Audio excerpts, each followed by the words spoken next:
Trump's inner circle collapses.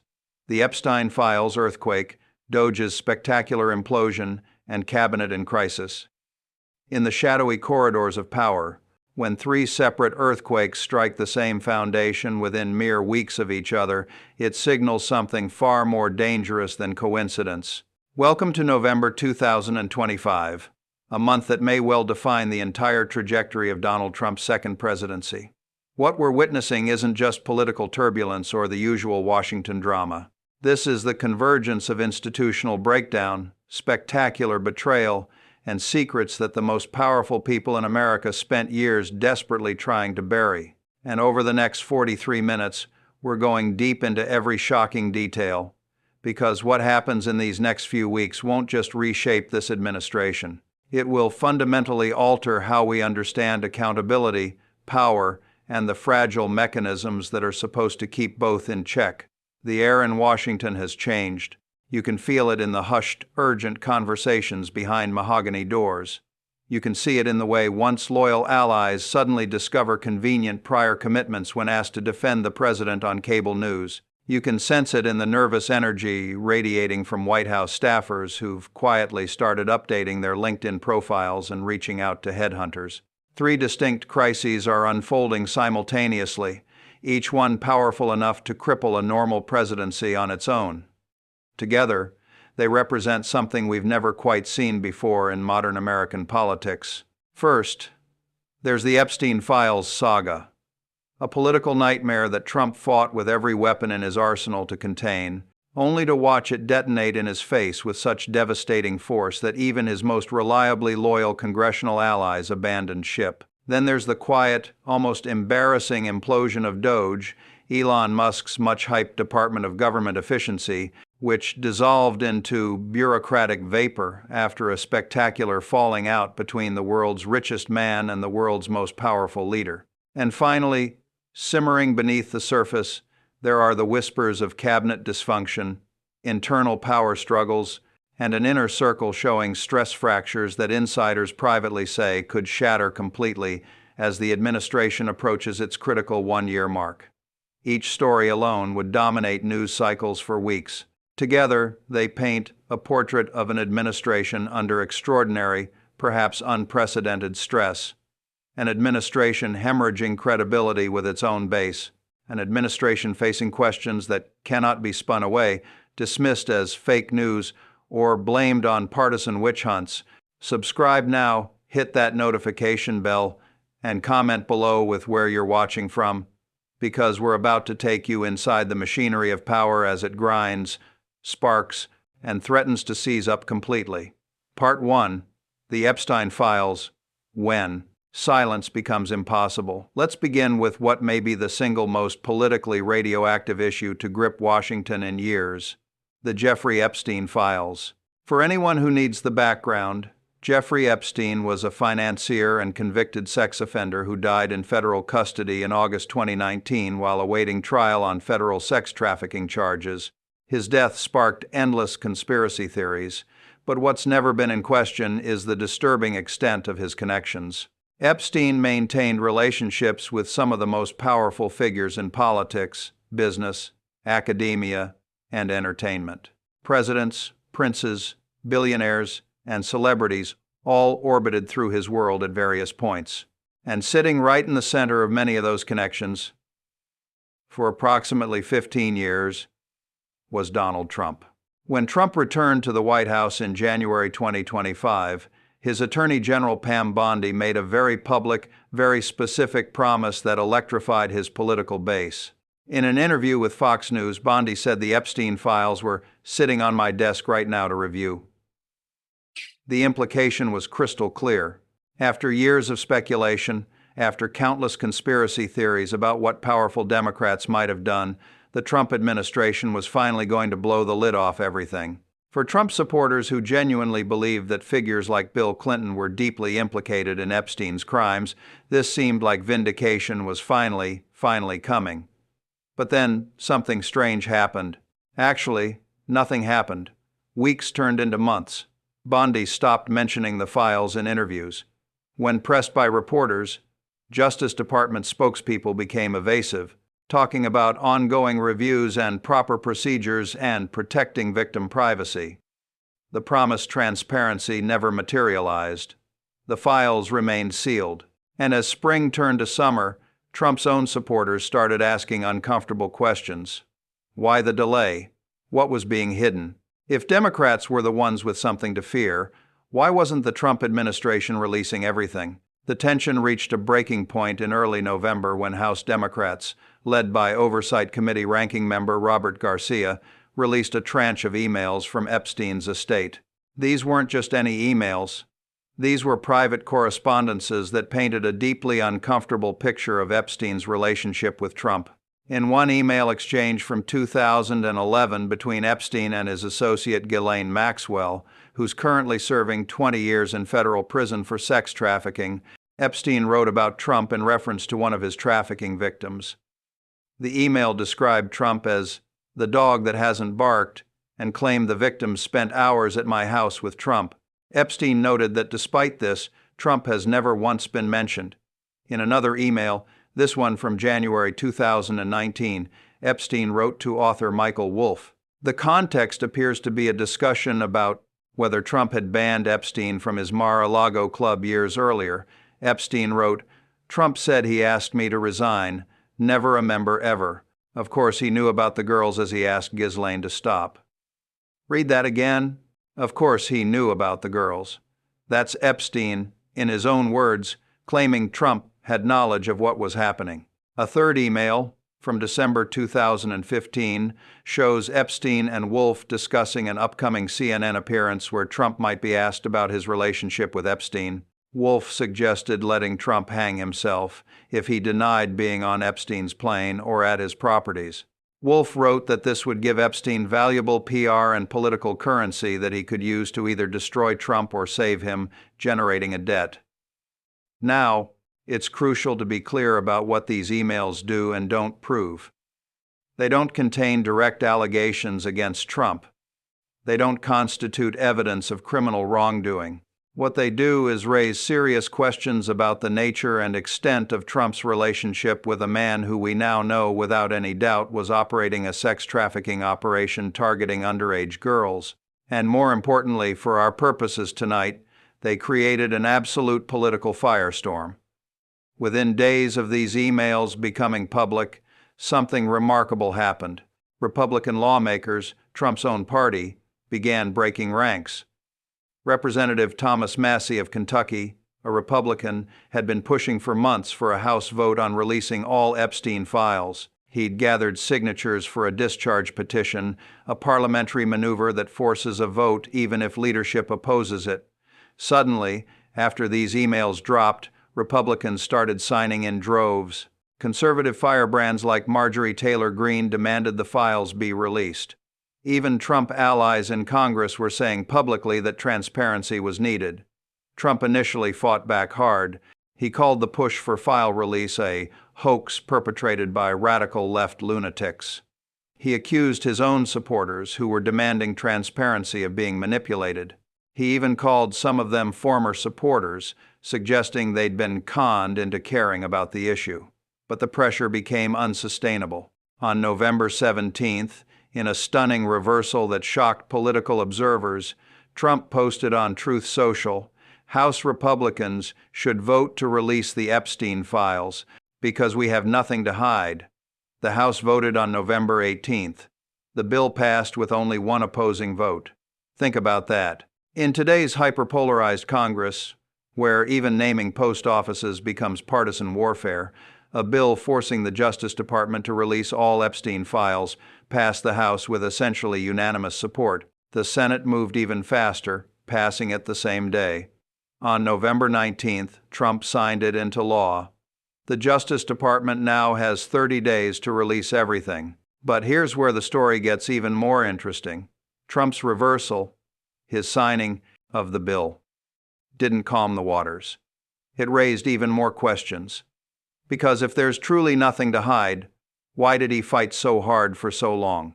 Why did Attorney General Bondi, after promising those files were on her desk, spend months stonewalling? And, perhaps most tellingly, in the immediate aftermath of signing the bill, Trump didn't declare victory or trumpet transparency.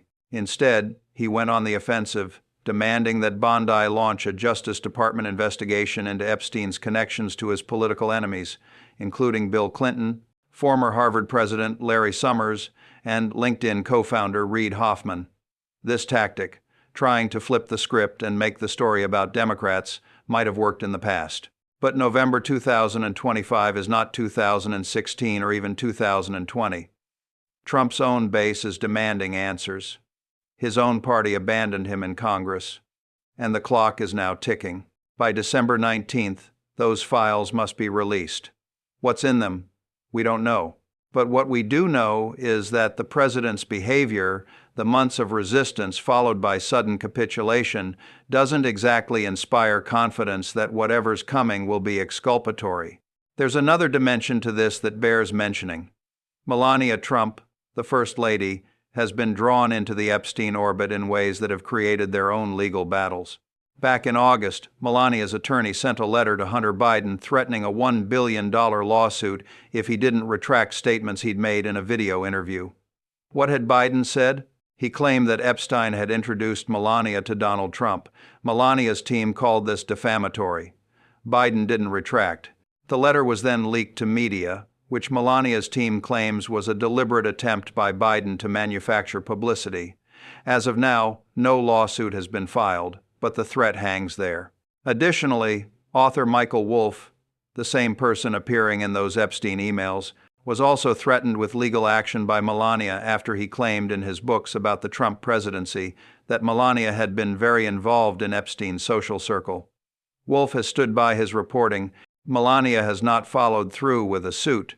But the point is this: the Epstein connections don't just implicate Trump politically. They've become a family affair, with the First Lady having to hire attorneys and issue legal threats to protect her reputation.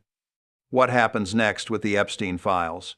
In theory, we get comprehensive disclosure by mid-December. In practice, Trump still controls the Justice Department. Bondi still runs DOJ. There will be redactions for victim privacy, which is legitimate. There will likely be claims of ongoing investigations or national security concerns. The question is whether those redactions will be genuine protections or convenient cover. Watchdog groups, victims' advocates, and congressional Democrats are already preparing to scrutinize every blacked-out line. This story is far from over. In fact, the December 19th deadline may just be the beginning of Act 2. Part 2. The Doge disaster, Musk's government efficiency dream, becomes a cautionary tale.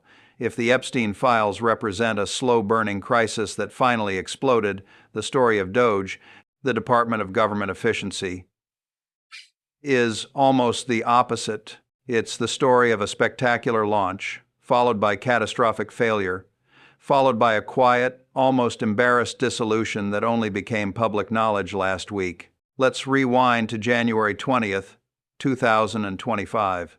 Inauguration Day. Among the flurry of executive orders Trump signed that day was one establishing DOGE, a new governmental body tasked with nothing less than revolutionizing how the federal government operates. The mission was sweeping: eliminate waste, cut regulations, fire unnecessary federal employees, modernize technology systems, and save taxpayers massive amounts of money. And to lead this effort, Trump tapped Elon Musk, the CEO of Tesla and SpaceX, the richest man in the world, a figure who'd campaigned hard for Trump and donated heavily to his victory. The announcement generated enormous buzz. Musk had a reputation, deserved or not, as a disruptive innovator who could tackle supposedly impossible problems. He'd revolutionized electric vehicles, private spaceflight, and online payments. Surely, Trump supporters thought, if anyone could take a chainsaw to government bureaucracy, it was Musk. And Musk played the role to perfection. In February, at the Conservative Political Action Conference, he literally held a chainsaw above his head and declared it the chainsaw for bureaucracy. It was theatrical, it was dramatic, and it set expectations sky high. Doge moved fast, alarmingly fast, critics would say. Within the first 100 days, Doge was involved in dismantling the United States Agency for International Development, which manages over $40 billion in foreign aid annually. Musk tweeted that he'd spent a weekend feeding USAID into the wood chipper.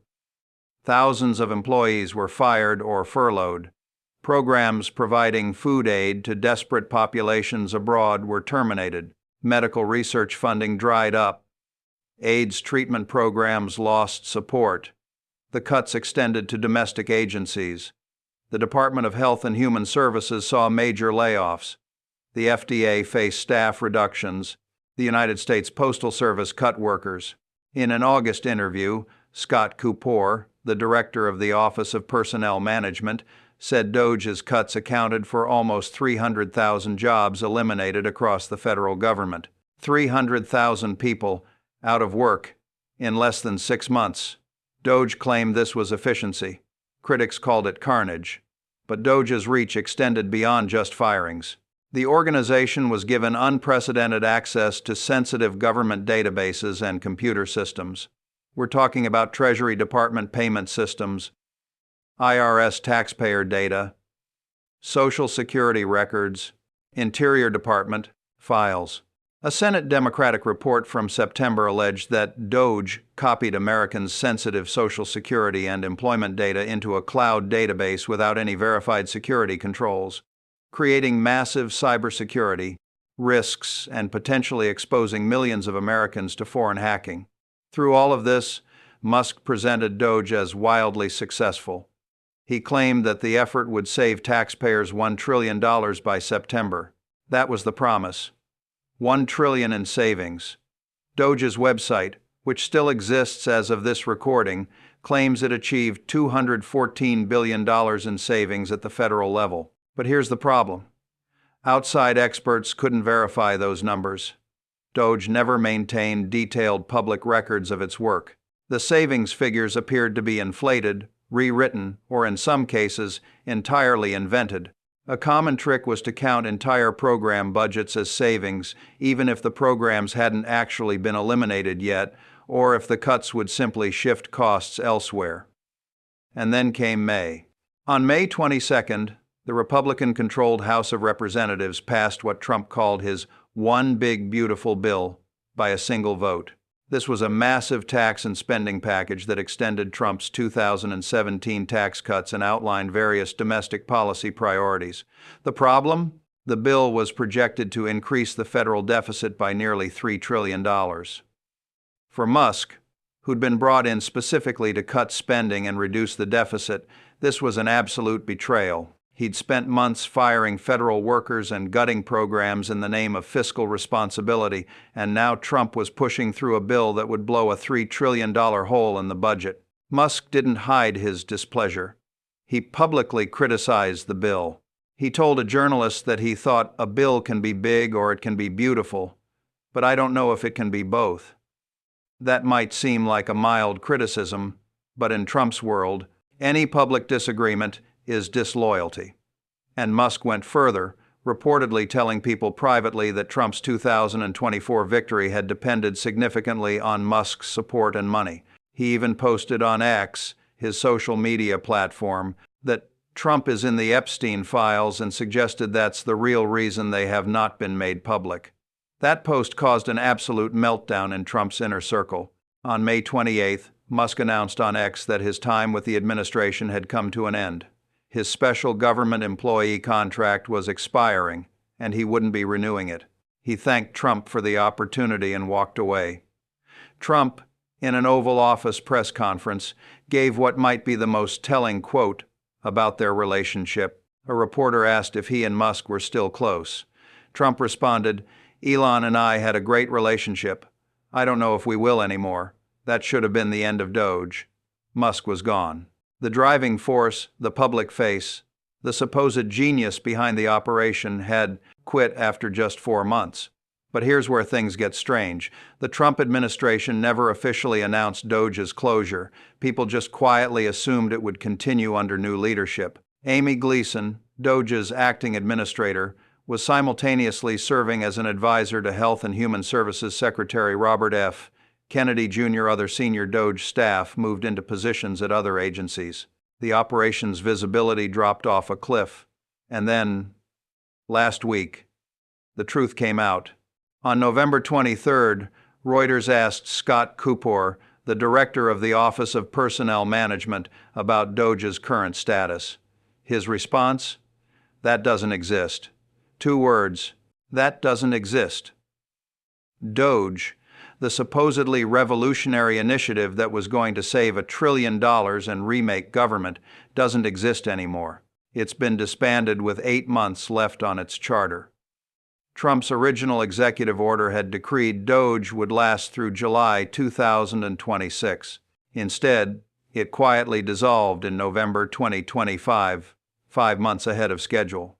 Kupor tried to soften the blow, saying that Doge may not have centralized leadership anymore, but that the principles of Doge remain alive and well. That's bureaucratic speak for, it's dead, but we don't want to admit failure. The government-wide hiring freeze that Doge imposed, that's been lifted. The claimed savings of $214 billion, unverifiable and likely exaggerated. The revolutionary transformation of government? It never happened. What Doge did accomplish was chaos. Real, tangible, human chaos. At the Social Security Administration, Doge cutbacks led to severe delays in processing disability and retirement claims. People who'd paid into the system their entire lives suddenly couldn't get the benefits they were owed. At USAID, the abrupt shutdowns wasted massive food stores that were meant for populations facing famine. Agent Orange victims in Vietnam lost access to medical care. Global AIDS programs ground to a halt. And for what? For savings that can't be verified and an efficiency initiative that imploded after 4 months. The Musk-Trump relationship has reportedly thawed somewhat in recent weeks. Musk was invited to a White House state dinner in mid-November honoring the Saudi crown prince. He attended, was photographed with Trump, and there were no public signs of tension. But privately, sources say the relationship will never be what it was. Trump views Musk's public criticisms as unforgivable betrayals. Musk, for his part, has floated the idea of starting a third political party, which would be the ultimate insult to Trump. The Doge story is important not just because of the chaos it caused or the spectacular failure it represents. It's important because it reveals something fundamental about how Trump's second administration operates. There's no real planning. There's no institutional memory. There's just impulsive decisions made by a handful of people, executed at breakneck speed, with no consideration for consequences. And when those decisions blow up, there's no accountability. Things just quietly fade away, and the administration hopes no one notices, except people are noticing. The federal employees who lost their jobs noticed. The Americans waiting for Social Security checks noticed. The AIDS patients who lost access to life-saving medication noticed. And increasingly, Trump's own supporters are noticing that the promised revolution in government efficiency turned out to be nothing more than a billionaire's vanity project that collapsed the moment it ran into political reality.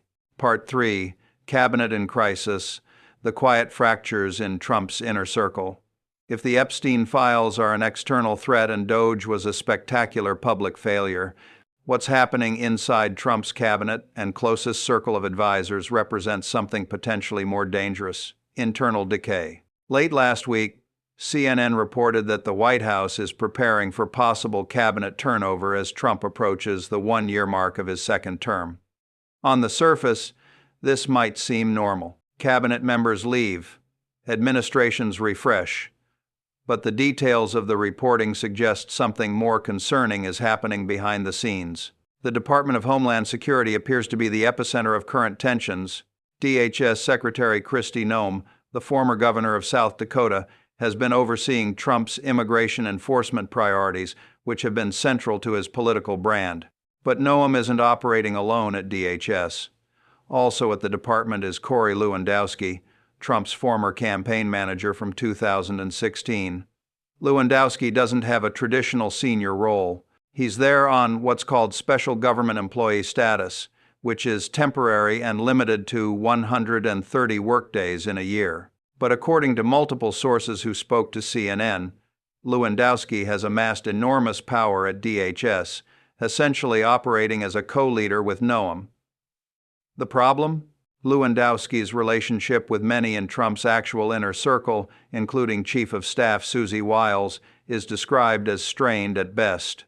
During the 2024 campaign, Lewandowski was brought back into Trump's orbit because Trump reportedly missed the old days of his first presidential run. But the dynamic quickly devolved into what sources called a power struggle.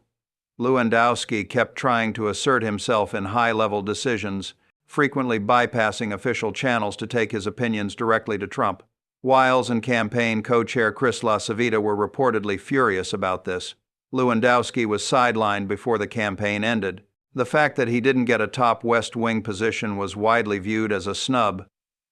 But Lewandowski ended up at DHS, and now, according to CNN's reporting, he's become a problem there too. He's been directing firings, putting employees on administrative leave without proper process, calling agency leaders to hold them accountable in ways that bypass normal procedures, and generally micromanaging the department. A source close to the White House told CNN that Trump has been informed that Lewandowski is a problem and the agency is being mismanaged because of it. Here's where it gets even more interesting. Lewandowski has a history with Kristi Noem dating back to when she was governor of South Dakota. Their relationship has prompted speculation that if Lewandowski is pushed out, Noem might leave with him. That would open up the head position at DHS, one of the most critical agencies in Trump's administration given the centrality of immigration to his political message. Names being floated as potential replacements include Virginia Governor Glenn Youngkin, whose term limited and looking for his next move. But no decisions have been made, and the situation remains fluid. This isn't just about one difficult personality at one agency. It's emblematic of broader patterns in how Trump's second administration operates. Trump has cycled through chiefs of staff faster than most presidents go through speechwriters. Susie Wiles, his current chief, is his fifth in just 5 years in office. Compare that to Obama, who had 4 chiefs across 8 years, or Reagan, who had 6 across 8 years. Trump's turnover isn't just high. It's historically unprecedented, and it's not just the big names. Throughout the government, people who served in Trump's first administration have been passed over for second-term roles. Only 3 of Trump's 24 current cabinet-level positions are held by people who were in his first-term cabinet. Russell Vought at the Office of Management and Budget is the only one in the same role. This isn't loyalty rewarded. This is a president who views people as interchangeable parts, useful until they're not, and then discarded. The pattern extends to Trump's relationships with major figures who were once central to his world.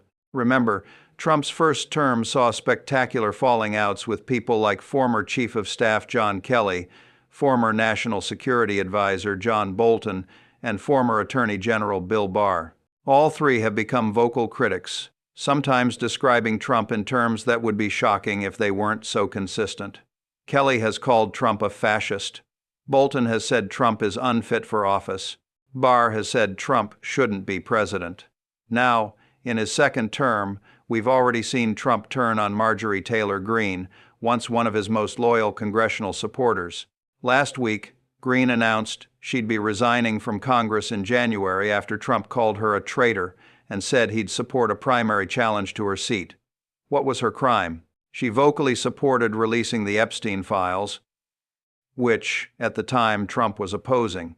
In Trump's world, any deviation from the party line, no matter how principled or how aligned with what Trump's base actually wants, is grounds for exile. The Elon Musk situation we discussed earlier fits this pattern too. Musk was brought in with great fanfare, given a public platform and real authority, and then discarded the moment he became inconvenient.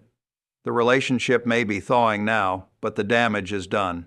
People in Trump's orbit have learned, or should have learned, that proximity to Trump is temporary and conditional.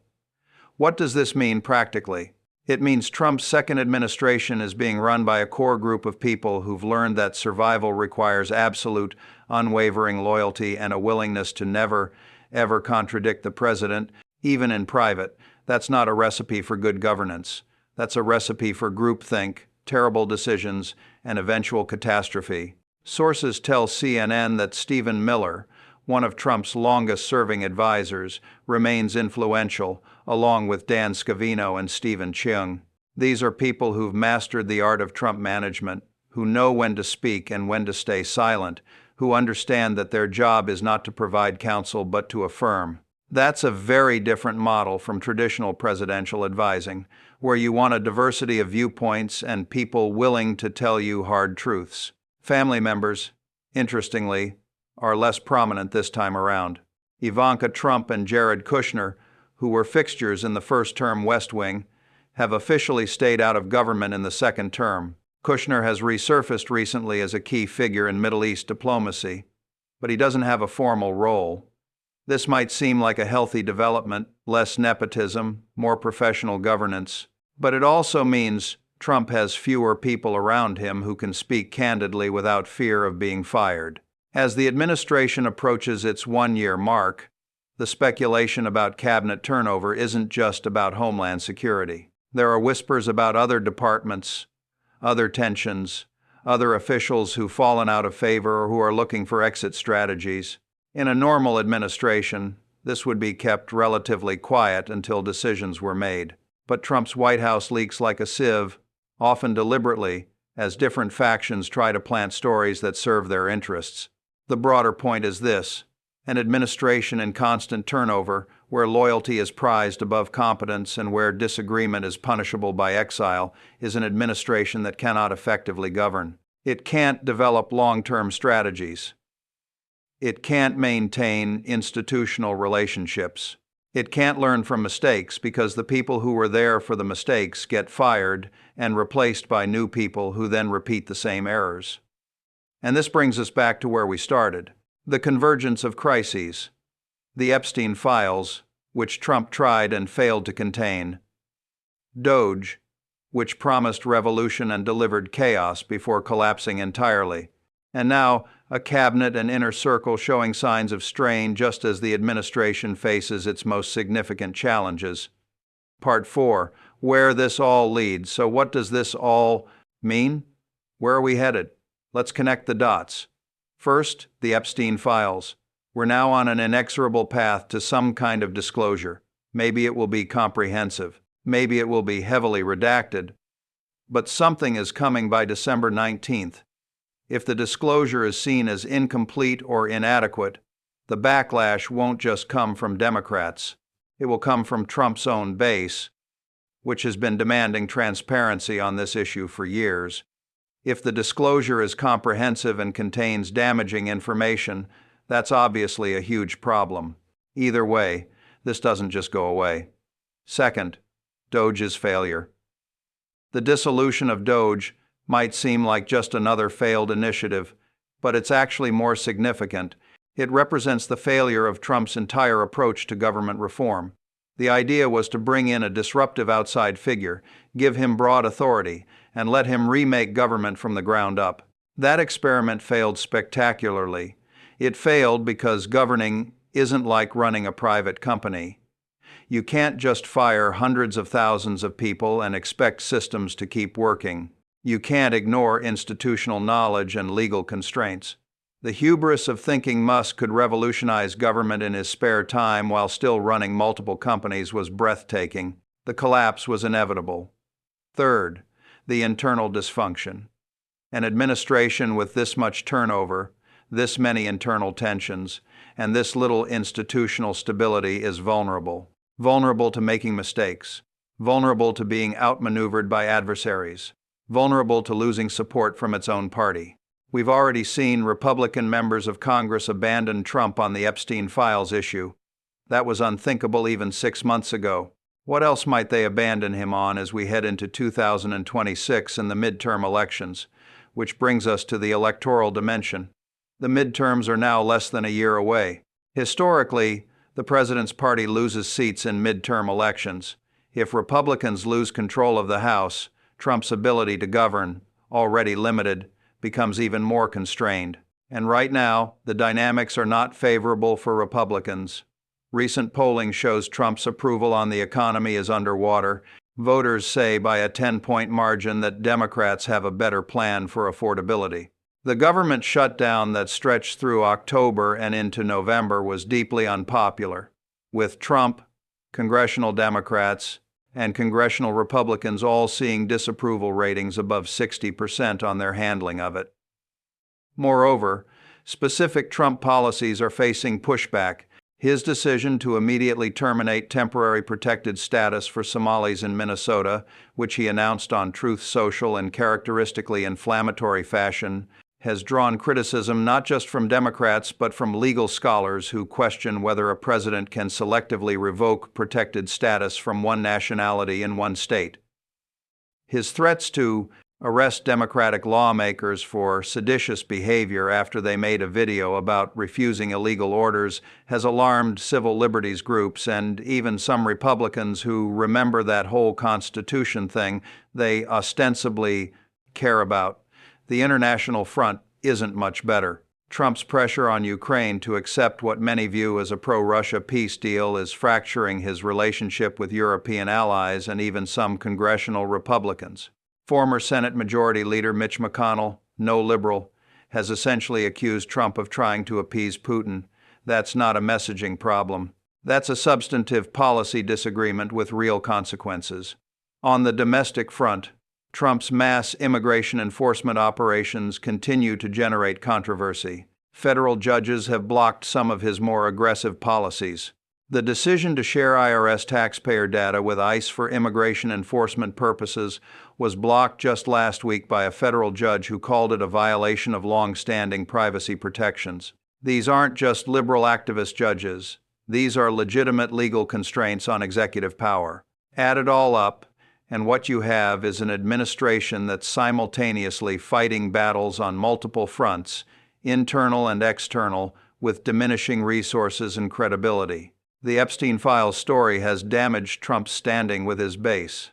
The DOJ collapse has revealed the hollowness of his promises to remake government. The cabinet tensions suggest an inner circle more focused on survival and positioning than on effective governance, and we're not even at the one-year mark yet. Trump, to be sure, is a survivor. He's weathered storms that would have ended any other politician. Impeachments, indictments, scandals, bankruptcies.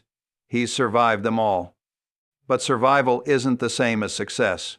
And increasingly, even Trump's most loyal supporters are asking whether this administration is actually delivering on its promises or just generating chaos and headlines. The next few months will be telling. The Epstein Files release in mid-December. Potential cabinet shakeups in January, around the one-year mark. The midterm campaign season beginning in earnest in early 2026. Any one of these could be a defining moment. Together, they represent a period of extraordinary vulnerability for this administration. Will Trump's inner circle hold together, or will more people jump ship? Will congressional Republicans continue to support him? Or will we see more defections like we saw on the Epstein Files vote?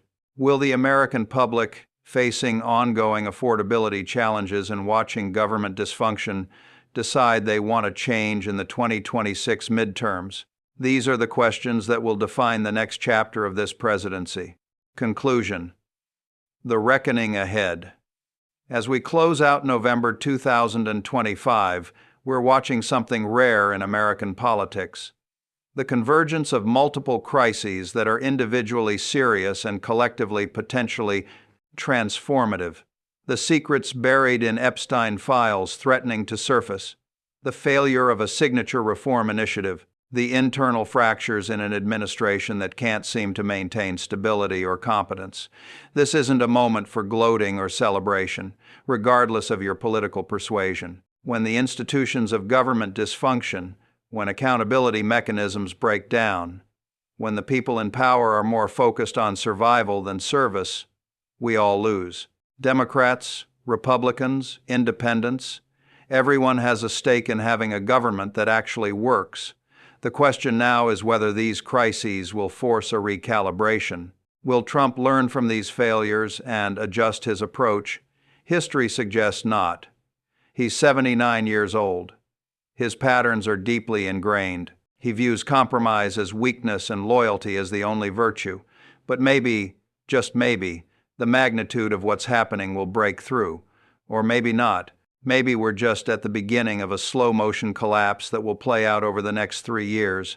Maybe the 2026 midterms will be a referendum on chaos versus stability. Maybe the Epstein files will contain revelations that reshape our understanding of power and corruption in America. What we know for certain is this: November 2025 will be remembered as a turning point, one way or another.